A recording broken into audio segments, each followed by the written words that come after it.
오늘은 여러분 수학을 공부합니다. 수학은 공부 중에서 제일 어려운 공부입니다. 그런데 수학 시간에 이제 에디슨도 이제 신경을 써가지고 앉아있는데 선생님이 뭐라는 게 아니라 오늘은 제일 쉬운 것부터 공부하겠습니다. 그래서 1 더하기 1은 뭔지 공부하겠습니다. 그래서 이제 여러분들 1 더하기 1 이걸 모르면 안 되잖아요. 그러니까 선생님 잘 따라하세요. 1 더하기 1은 2입니다. 자, 따라하세요. 그 아이들이 다 1 더하기 1은 2 막 큰 소리 따라하는 게 막 큰 소리 하면 잘해. 학교에서는 다 같이 하면 잘해. 근데 에디슨이 기분이 별로 안 좋은 거예요. 그래서 다른 아들은 막 1 더하기 1은 2 막 따라하는데 에디슨은 왜 1 더하기 1이 2가 되지? 이렇게 생각한 거예요. 그리고 막 아들하고 막 같이 막 큰 소리 치고 막 선생님 막 좋아하고 이러니까 에디슨이 뭐 질문을 하려 해도 너무 분위기가 안 좋아가지고 질문도 못 하고 에디슨이 막 그다음부터는 학교 갈 재미가 없는 거예요. 분위기가 너무 안 좋은 거예요. 그래서 집에 가가지고 어머니한테 아이고 엄마 나 내일부터 학교 안 갈래 이러는 거. 그럼 엄마 놀랬어요. 그 에디슨이 말이야 학교 가는 걸 그리 좋아하고 말이야 이래 하는데 학교 안 가려니까 학교에 무슨 일이 있었나 이래 물어보니까 에디슨이 뭐 별로 뭐 일은 없었는데 그런데 엄마가 걱정이 돼가지고 자꾸 물은 거야. 무슨 일이 있었나 물어보니까 에디슨이 어머니 선생님이 자꾸 1 더하기 1을 2라 해요. 엄마가 놀란 거예요. 1 더하기 1이 2인데 니는 왜 그걸 생각하냐. 근데 엄마가 에디슨을 참 잘 이해를 했어요. 엄마는 옛날에 교육대학 수업을 들었기 때문에 이 교사 자격증 있는 사람이에요. 그런데 자기 아들이 이 무슨 생각을 하는지 묻고 싶은 거예요. 그래서 그래 에디슨아 그러면 물어본 거예요. 그러면 너는 1 더하기 1이 뭐라고 생각하니? 이렇게 물어본 거예요. 엄마가 물어보니까 에디슨이 엄마가 막 자기 보고 뭐라 할까 안 그렇거든. 그랬다 안심을 하고 어머니 잘 보세요. 내가 비가 오는데 이렇게 창가에 이렇게 빗물이 하나가 도로 내려오고 저쪽에는 하나가 또 내려오는 게 하나가 내려오고 하나가 내려오고 요렇게 딱 만나더라고요. 만나니까 물방울이 몇 개가 됐어요. 하나가 된 거예요. 그래 엄마가 가만히 생각 들어보니 에디슨이 말이 맞거든. 그렇다. 우리가 그냥 글자로 1 더하기 1은 2다 이래 배우면 체험이 없는 거예요. 여러분들이 시골에 가면 무슨 올챙이라든지 뭐 이야기를 하면 새 이러면 새 소리가 들리고 새 소리도 다 다르잖아요. 이런 걸 알게 되는데 새 이러면 한 번도 시골에 안 가고 새를 안 본 사람은 새가 다 똑같은지 아니에요. 새 소리가 어떤지 몰라. 또 물고기를 손에 만져본 느낌도 몰라. 처음은 굉장히 숫자가 많고 풍부한 거예요. 지난 시간에 모기에 대해서 공부했죠. 모기가 얼마나 복잡한 생각합니까? 그런 걸 갖다가 우리가 조금이라도 구경을 해야 되는데 이게 체험이라. 그래서 할아버지가 시골에 어쨌든 여러분들이 토요일 날 시골에 가자. 시골에 가면 자연 속에는 여러 가지 체험할 게 많기 때문에 내가 가은이 너는 이걸 체험해라. 성민이는 이걸 체험해라. 이렇게 안 해도 자연스럽게 자연 속에서 다양한 걸 체험하니까 이게 굉장히 입체적인 거예요. 그래서 어머니가 아이고 에디슨 말이 맞다 싶은 거예요. 엄마 이해가 안 돼요. 내가 설명해 볼까요? 엄마가 빵을 만드는데 밀가루 반죽 하나 있잖아요. 여기 하나 있잖아요. 가만 놔두면 2개잖아요. 그런데 엄마가 이걸 합치면 어떻게 되죠? 하나가 되잖아요. 가만 놔두면 2개인데 선생님이 합치라 해놓고 자꾸 2개를 하니까 가만 놔두면 2개인지는 나도 알겠어요. 그런데 합쳐놓고 자꾸 2개를 하니까 이해가 안 된다 이거. 그러니까 학교 교육이 체험을 무시하면 이해가 안 돼요. 그러면 이때부터 창의성이 없어지기 시작합니다. 창의성은 언제부터 생기기 시작하냐 하면 특히 6살 때 제일 많아요. 학교 초등학교 들어가기 전까지 그림을 그려도 아주 멋진 그림이 나와요. 근데 이게 학원에 가면 선생님이 이래 그려야 점수가 되고 저래 그려야 되고 자꾸 정답이 나오기 시작한 거예요. 정답이 자꾸 나오기 시작하면 그림이 자꾸 기가 죽어요. 그래서 유치원까지는 그림을 아주 잘 그리는 소질이 보였는데 이상하게 교육을 하면 할수록 자꾸만 창의성에서 멀어지기 시작하고 그림이 주눅이 들게 그림이 자꾸 정답을 생각하고 이러면 그림이 막 힘이 없어지고 예술은 창의성이 있어야 아주 멋진데 이걸 갖다가 교육을 자꾸 하다 보니까 이 교육 자체가 한계가 있는 거예요. 그래서 교육은 안 하는 게 좋다. 이런 역설이 존재하는 거예요. 교육을 안 하다니, 그럼 어째 돼야 되노? 우리 마음속에 정말 좋은 교육이 뭔지를 알고 있는 거예요. 그럼 이거를 잘 도와줘야 되는데, 에디슨은 처음부터 학교 가서 상처를 받은 거예요. 그래서 어머니가, 야, 이거 선생님한테 항의도 못 하고 말이지. 이 아이를 억지로 보낼 수도 없고, 이래가지고 고민하다가, 막 학교 가지 마라. 그때부터 내가 너를 가르쳐 줄 테니까 학교 가지 마라. 그럼 엄마가 에디슨한테 뭘 가르쳐 주겠어요? 1 더하기 1은 2, 이런 식으로 또 가르쳐 주겠어요? 아니지. 그냥 에디슨이 하는 것을 인정해주고, 칭찬해주고, 잘했다 하니까 에디슨이 신이 나가지고, 자꾸만 자기 생각을 발전시키니까 자익게 되는 거예요. 우리가 학교에서 오래 다녔다고 지식이 많아지는 게 아니라, 물론 많이 외우지. 정답은 잘 맞추지. 근데 자기게 아니라 재미가 없는 거예요. 그래서 그러면 이 학교 교육을 왜 하느냐? 여러분 보세요. 애들을 전부 다 학교에 안 보내면 어떻게 되겠습니까? 우리나라. 하나를 보기 위해서는 부모가 한 사람 필요해요. 그러면 이 애들이 부모가 한 사람 따라하면 돈이 얼마나 들겠어요? 그런데 여러분들이 10명을 한 사람 선생님이 맡으면 비용이 10분의 1밖에 안 나는 거예요. 그러니까 국가가 학교를 만드는 이유는 학생 개개인의 어떤 창의성을 위해서 만드는 게 아니고 부득이 해가지고 예산이 부족하니까. 그래서 한꺼번에 모아가지고 하는 게 싸게 친다 이 말이에요. 그러니까 부모들도 영 쓰는 거라. 부모들이 제일 힘들 때가 언제예요? 방학이고 휴가 때거든. 그러면 토요일에 여러분들이 학교 안 가니까 학원에 보낼 수밖에 없는 거예요. 그럼 내가 국가가 이 아이들 교육을 위해서 토요일을 쉬라고 했는데 토요일을 못 쉬게 됐다. 왜? 아이들을 돌보는 부모들이 굉장히 힘들기 때문에 부모들이 토요일 날 보낼 데가 없어가지고 학원에 다 보내는 거예요. 그러면 결국은 아이들 개개인의 입장에서는 또 체험을 못 하는 거지. 학원에 가면 그거 뭐 미꾸라지도 못 키우잖아요. 그러니까 뭐 거기 가서 나비도 날라다니지도 않고. 그러니까 체험할 기회가 없는 거지. 그래서 할아버지가 됐다. 막 시온이는 이제 막 고등학생이 됐으니까 어쩌겠어요. 막 그거 막 같이 내가 끝까지 시온이 보고 하지 마라 하고 내가 붙들 수 없는 게고 그거 막 놔두고. 아이고 어릴 때라도 이 좋은 입체적인 교육을 받는 게 좋다.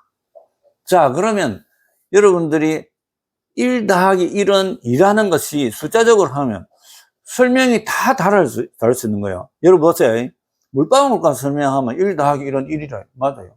그런데 토끼가 한 걸음 갔다가 또 한 걸음 갔다. 그럼 전체 몇 걸음 갔나? 이러면 2가 되는 거예요. 설명하기에 따라서 답이 다르게 나올 수 있는 거지. 그러니까 질문과 답이라는 것 사이에 뭐가 있는가 하면 무엇을 해석하느냐, 질문이 무엇을 묻고 있느냐에 따라서 답이 달라지는 거지. 이걸 같이 전부 다 하나로 이렇게 통일을 하면 안 되지. 깨구리가 종류가 얼마나 많아요. 같은 깨구리라도 어린 깨구리가 있고 나이 든 깨구리가 있잖아요. 그러면 이거를 다 설명하려면 깨구리만 가지고도 책이 한 권이 되는 거야. 그래서 이게 도저히 비효율적이 되니까 깨구리라는 단어 하나로 수많은 깨구리, 수많은 종류의 모든 걸 갖다 하나로 줄여야 그 다음에 설명하기 쉽죠. 언어가 없으면 얼마나 힘들겠어요. 여러분들 데리고 다니면서 전부 다 체험시키려면 이게 막 불가능한 거지. 내가 하는 생각은 뭐냐 하면 그렇다고 해서 모든 걸 처음부터 생략해가지고 여러분 마음속에 하나도 교육을 안 시키고 체험을 안 시킨다면 이거는 국가적인 손실이라 생각해요. 왜냐하면 창의성이라는 단어는 어디서 나오냐 하면 상상력에서 나와요. 상상력. 상상력을 영어로는 imagination이라 해요. imagination. imagination은 어디서 나와요? 이미지에서 나오는 거예요. 이미지. 이미지를 끄집어내는 게 imagination이에요. 이미지는 뭐냐? 아까 얘기했는데 깨구리 만질 때 촉감. 그 다음에 꽃의 향기. 잠자리 날개 소리. 새의 노래 소리. 이런 것들이 전부 다 체험인데 이런 이미지를 저축을 해놔야 끄집어낼 수가 있죠. 그런데 아무것도 체험을 안 시켜놨고 상상력을 부리라, 창의성을 길러라. 말이 됩니까?